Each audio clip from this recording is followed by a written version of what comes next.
humingi na sila ng tawad kasi alam na nila na lalaban ako. Pero nung time na yun, hinintay ko talaga sila na pumunta sa akin, mag-explain na ganyan ang nangyari, aksidente talaga. Tapos hinintay ko yung paghingi nila ng tawad sa kung ano man ang nangyari sa anak ko. Tapos na sana yun, ma'am, kasi tao lang naman ako. Pero sa feeling ko parang wala silang respeto sa amin na mahihirap. Kasi ma'am, pag may respeto ka sa kapwa-tao mo, ma'am, galing pa yung anak ko doon sa Aurora. Galing doon, ma'am, hindi man lang nila binihisan, hindi nila lininisan, tapos parang sinabi lang nila, oy, kunin mo yung baboy doon na nakatay ko, dalhin mo dito sa Arlington kasi dito natin lalapain yan.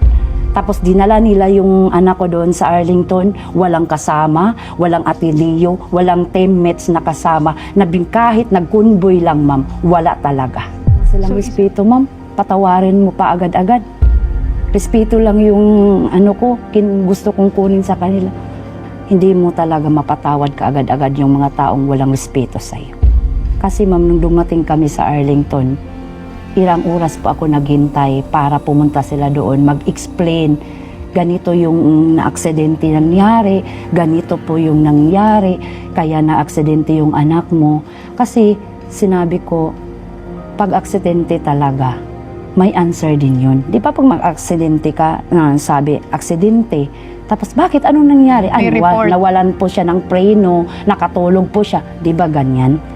Pero sila, hindi pa sila pumunta doon. Wala talagang explain.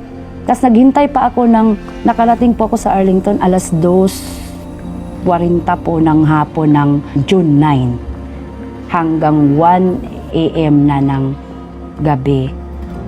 Bago pa po ako pumirma ng investigation kay attorney po.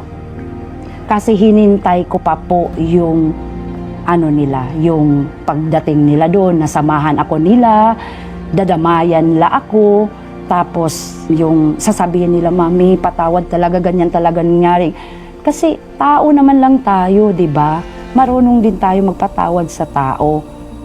Pero sa feeling ko parang hindi, walang nangyari.